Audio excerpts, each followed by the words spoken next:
I've been at Columbia for about 35 years. My practice is in oculoplastics in general. I have a particular interest in thyroid eye disease, and at this point it makes up nearly a half of the patients that I see. So between the clinical work and the clinical research work, I've devoted a great deal of time in my practice life to this area.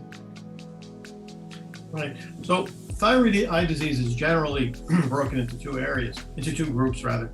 The active phase patients and stable phase patients. The active phase is characterized by a period of about 1 year during which a patient will get worse, then start to improve, and then stabilize. Now that 1 year interval is the feature of patients who don't smoke. But if you do smoke, that interval lasts for anywhere between 2 and 3 years. The good news is that the average patient does very well. There's a favorable prognosis for the overwhelming majority of these patients. So as we watch them through the acute phase, we see most of them do very well. And then after the acute phase is over, the stable phase can be kind of judged by the durability of their findings for about 6 months. So if they stay exactly the same for 6 months, then they are termed stable. So the active phase patients are the patients that make up the majority of the folks that we see. Right? They're patients that come in all shapes, sizes, and forms. But bearing in mind that the natural history of the disease, as I mentioned, is very favorable. Patients do typically very well. And the treatments that we can deliver for them are not without their own downside.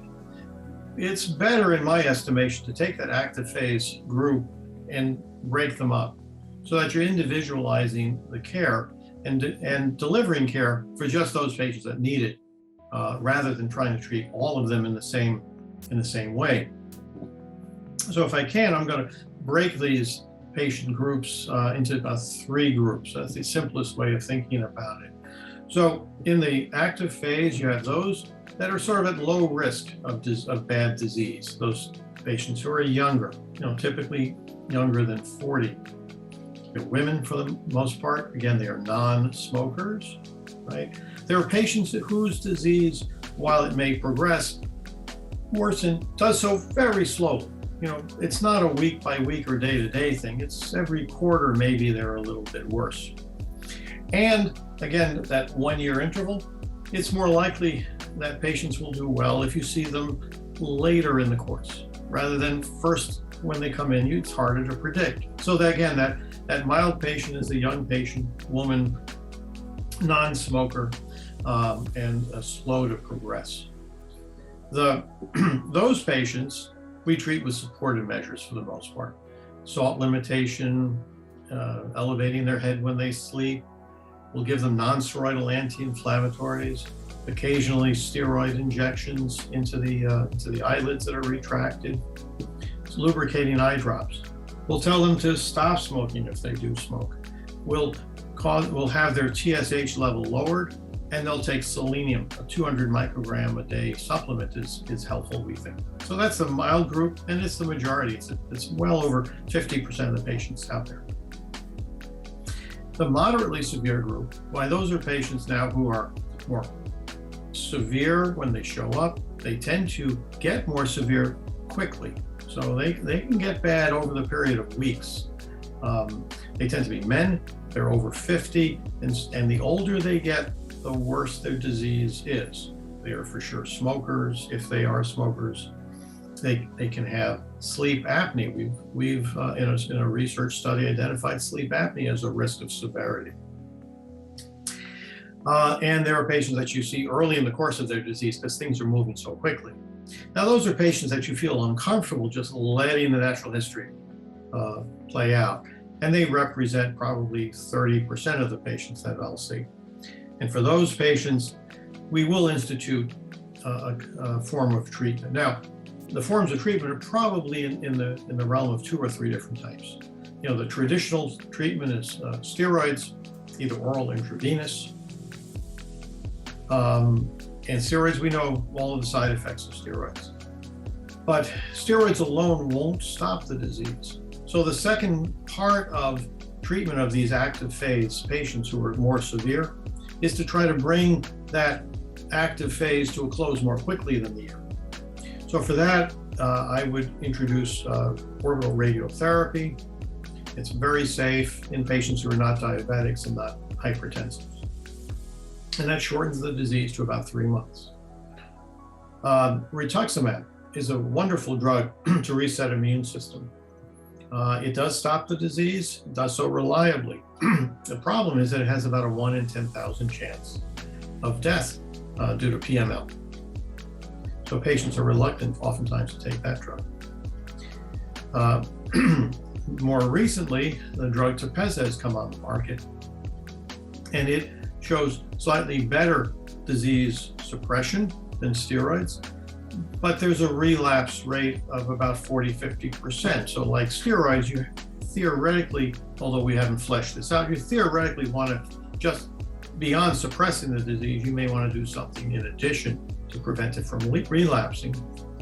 And the specific risks of Tepezza is the hearing loss, which is becoming more clearly defined.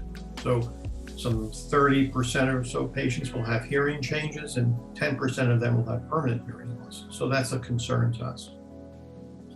But that's how you treat this more severe group and try to limit the severity and the duration of the disease. I think that's important. In the most severe group, those are patients that have vision loss when you see them, or patients that have impending corneal perforation because of exposure. We just had a lady like that a couple of weeks ago. Those are patients that you have to be very aggressive about. And the fastest way for me to suppress disease is still with steroids. And in this instance, you don't want to treat them indefinitely in the hopes that this suppression is going to be helpful. For them, they get 2 weeks of oral steroids at 1 milligram per kilogram. If they show benefit, then we progress as you would with a severe patient. You give them radiotherapy or you give them Rituxan. But if they don't respond, these are patients who require urgent treatment to reverse the compression of their optic nerves or the ulceration of their corneas. So surgery for those who fail, but in our study, we only found about 5% of those patients who failed to respond. So look out for those patients. So again, individualized treatment, 3 groups based on the risk of progression and the notion that both the disease should be suppressed and where possible shortened to reduce the long-term effects and avoid surgery if you have. So I defined again the patients in whom in the active phase surgery is indicated. Those are patients who have threat to their eye or their sight and don't respond to medical therapy. Now that's a small percentage, but it's an important one to bear in mind and not forget how to take care of. Everybody else gets treated in stable phase, again defined as no changes in their measurements or their symptoms for 6 months, and typically a year or so after they recall having their first symptoms.